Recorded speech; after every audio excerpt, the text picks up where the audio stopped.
আমাদের মাথায় এখন কাপড়ের কাপড়। আমার মনে হয় আমার দিদিদার ভাই কেউ যদি আমাকে গুলি করে মেরে ফেলতো এতটা আমরা কষ্ট পেতাম না। আমরা যে কষ্টের ভিতরে আছি, পরিবার থেকে বিচ্ছিন্ন হয়ে পড়েছে এই চাকরি হারানোর পরে। আমরা কখনোই অপরাধী ছিলাম না। আমি মনে করি যে আমার মতো মৃত্যু সত্ত্বেও আজকে চাকরিযুক্ত হয়ে এই জাতীয় প্রেস ক্লাবে আমার অনশনে অংশগ্রহণ করছে। যতক্ষণ পর্যন্ত আমাদের চাকরি ফেরত না পাবো আমরা প্রেস ক্লাব ছাড়ব না। আমরা শান্তিপূর্ণভাবে আমরা অনশন করে যাব। মিথ্যা আশ্বাস কেন দেওয়া হচ্ছে?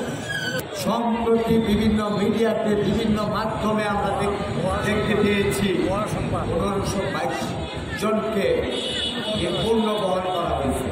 আমাদের কোনো কাগজ বা পুলিশ হেডকোয়ার্টারে আমরা কোনো কাগজপত্রই পাইনি। এই সংবাদগুলি আমার মনে হয় পুলিশ হেডকোয়ার্টারে কিছু কিছু আওয়ামী লীগের সেই দোষরা আছে, তারাই অপপ্রচার করে আমাদের ছত্র ভঙ্গ করার চেষ্টা করছে। আমরা পুলিশ বাহিনীর সদস্য, আপনারা ভুলে যাবেন না। আপনার কাঁধেও পুলিশ লেখা আছে, আমার কাঁধেও পুলিশ লেখা ছিল। আমরা অস্ত্র জমা দিয়েছি কিন্তু ট্রেনিং কিন্তু জমা দেইনি। আমরা মিথ্যা আশ্বাসে বিশ্বাসী নই। আমরা কাগজপত্র দেখতে চাই। প্রমাণ করেন আপনারা যে আমাদের 1522 জন সদস্যকে নিয়োগ দেওয়া হয়েছে। আমাদের অনেক পরিবার আছে, অনেকেই এখন ভুয়া মুক্তিযোদ্ধার স্বাধীনতা চাচ্ছে। আমি মুক্তিযোদ্ধা কমান্ড কাউন্সিলের মাধ্যমে পূর্ণ তদন্ত করে আমি ওই পরিবারগুলিকে পুনরায় করতে চাই যে তারা অরিজিনালি মুক্তিযোদ্ধা পরিবার।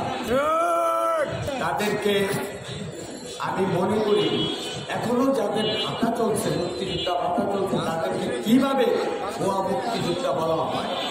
দেশবাসী, আমরা আজকে চাকরি হারিয়েছি, সংসার হারিয়েছি, বাড়িঘর হারিয়ে রাস্তায় রাস্তায় এই চাকরির জন্য আমরা অবস্থান কর্মসূচি।